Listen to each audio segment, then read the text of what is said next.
அஸ்ஸலாமு அலைக்கும். Welcome to Bismi Hari creations. இப்போ நம்ம என்ன பார்க்க போறோம் அப்படின்னாக்கா, சுகர் பீட்ல வந்து மேட் ஃபினிஷ் ஸ்டிச் தான் பார்க்க போறோம். ஆல்ரெடி நம்ம த்ரெட்ல போட்டிருக்கோம். நீங்க யாரும் வாட்ச் பண்ணலைன்னா நீங்க போய் நம்மளுடைய சேனல்ல இருக்கு, நீங்க போய் பாருங்க. இதுக்காக நான் வந்து ஸ்கொயர் ஷேப் எடுத்திருக்கேன். பாருங்க, நான் இந்த மாதிரி 3 பாக்ஸ் போட்டு வச்சிருக்கேன். மேல ஒரு லாக் கொடுத்து நம்ம திருப்புறோம். நான் வந்து நார்மல் சீவிங் த்ரெட்டும் பீட்ஸ் நீடும் தான் எடுத்திருக்கேன். அப்புறம் glass bead, blue colour glass பீடும் கோல்டு கலர் சுகர் பீடும் எடுத்திருக்கேன். நம்மளுடைய பாக்ஸ்ல வந்து எவ்வளவு தேவையோ அந்த அளவுக்கு நான் வந்து பீட்ஸ் ஃபில் பண்ணிக்கிறேன். எனக்கு வந்து ஒவ்வொரு பாக்ஸுக்கும் 9 பீட் தேவைப்பட்டுச்சு. அதனால நான் 9 பீட் போட்டு ஒரு கீழே வந்து அந்த லைனை ஃபினிஷ் பண்ணிட்டு லாக் பண்ணிட்டு அகைன் திருப்பி ஒரு லாக் கொடுத்து நான் திருப்புறேன் அந்த நீடில். ஏன்னா அப்பதான் வந்து உங்களுக்கு அந்த லைன் வந்து நேரா வரும், இல்லைன்னா கிராஸா போற மாதிரி இருக்கும். ஃபர்ஸ்ட் நீங்க வந்து ஒரு லைன் போட்டு அடுத்து நீங்க ஒரு 2-3 லைன் போடுறப்போ உங்களுக்கு அந்த இது கிராஸா தான் வரும், அதாவது லூஸா இருக்க மாதிரி இருக்கும். அப்புறம் நீங்க போட போட அது உங்களுக்கு டைட் ஆயிரும். நீங்க வந்து நெருக்கி வந்து பக்கத்துல வந்து நீங்க லாக் பண்ணுங்க. பீட்ஸை தள்ளி தள்ளி வச்சு லாக் பண்ணாதீங்க. பாருங்க, நான் திருப்பியும் நான் அகைன் அடுத்த லைன் போகும்போது நீடுல திருப்பி ஒரு பஞ்ச் கொடுத்துட்டு அந்த லைனுக்கு ஏற்ற மாதிரி நான் திருப்பிக்கிறேன் நீடுல. நீங்க வந்து உங்களோட பிளவுஸ் என்ன கலரோ, உங்க சாரி என்ன கலரோ அதுக்கு ஏற்ற மாதிரி நீங்க வந்து பீட்ஸ் செலக்ட் பண்ணிக்கோங்க, கலர் செலக்ட் பண்ணிக்கோங்க. அப்புறம் வந்து இதை வந்து ஷேப் வந்து ரொம்ப பெருசா போடாதீங்க. இதை வந்து சின்ன சின்ன ஷேப்ஸ்ல நீங்க போட்டீங்க, ஹார்டின் ஷேப்பு, மேங்கோ ஷேப்லாம் நீங்க போட்டீங்கன்னா பார்க்க ரொம்ப அழகா இருக்கும். பெரிய ஷேப்புக்கு வந்து நீங்க இதை செலக்ட் பண்ணாதீங்க பீட்ஸ் ஒர்க்கை.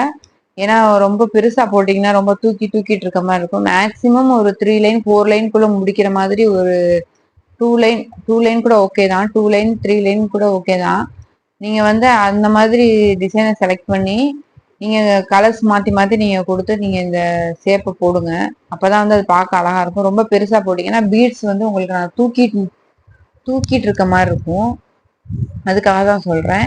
இப்ப பாருங்க, நான் இந்த பாக்ஸ் போட்டிருக்கேன் இல்லையா, இந்த பாக்ஸ் போட்டும் எனக்கு 6 லைன் போட்டும் எனக்கு அது ஃபில் ஆகல. ஸோ அதனால வந்து நானே வந்து சேஞ்ச் பண்ணிக்கிட்டேன். ஃபர்ஸ்ட் ப்ளூ கோல்டு ப்ளூ கொடுத்தோம், இப்போ வந்து கோல்டு ப்ளூ கோல்டு கொடுக்குறோம். அடுத்து நீங்க அடுத்த ஸ்கொயர் ஷேப் போகும்போதும் மாத்திக்கணும்.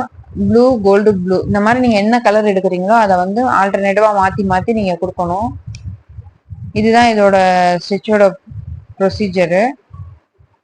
ஓகே, நம்மளோட சேனல்ல வந்து நமக்கான ட்ரெஸ் ஓனா எப்படி ரெடி பண்றது அப்படின்னு சொல்லிட்டு கிளாஸஸ் போயிட்டு இருக்கு. இந்த கீழே டிஸ்கிரிப்ஷன் லிங்க் இருக்கு, நீங்க வேணா போய் செக் பண்ணிக்கோங்க. நீங்க மறக்காம சப்ஸ்கிரைப் பண்ணி வச்சுக்கோங்க. அப்பதான் வந்து நம்ம போடுற வீடியோ உங்களுக்கு நோட்டிபிகேஷன்ல வரும். ஆல் பட்டனையும் கிளிக் பண்ணி வச்சுக்கோங்க. இந்த கிளாஸை முடிச்சுட்டு நம்மளோட பிளவுஸ் எப்படி நம்ம ஓனா வந்து கிரியேட் பண்ற சொல்லிட்டு அந்த கிளாஸை முடிச்சுட்டு அதுக்கப்புறமா நம்ம வந்து அட்வான்ஸ் டு பேசிக் லெவல் வந்து பேசிக் டு அட்வான்ஸ் வந்து போடலான் இருக்கேன். உங்களுக்கு போடணும் அப்படின்னாக்கா, நான் சொல்றது உங்களுக்கு புரியுது அப்படின்னாக்கா நீங்க வந்து கண்டிப்பா கீழே கமெண்ட் பண்ணுங்க.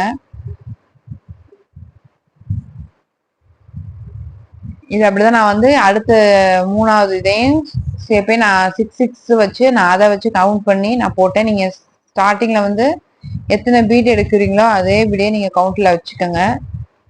ஓகே, நான் வந்து இந்த மாதிரி ஃபில் பண்ணி வச்சிருக்கேன். நீங்க வந்து எந்த ஷேப் எடுக்கிறீங்களோ அதை சுத்தி வந்து இந்த மாதிரி sugar bead, chain stitch, gold zari வச்சு நீங்க போட்டுக்கோங்க. அப்பா அது ரொம்ப பார்க்க அழகா இருக்கும். இந்த வீடியோ உங்களுக்கு பிடிச்சிருந்துச்சுன்னா லைக் பண்ணுங்க, ஷேர் பண்ணுங்க, சப்ஸ்கிரைப் பண்ணுங்க. கீழே வந்து டிஸ்கிரிப்ஷன் லிங்க் இருக்கு, மறக்காம செக் பண்ணுங்க. டியூட்டோரியல் வீடியோவும் போட்டிருக்கோம், நீங்க பாருங்க. தேங்க்யூ.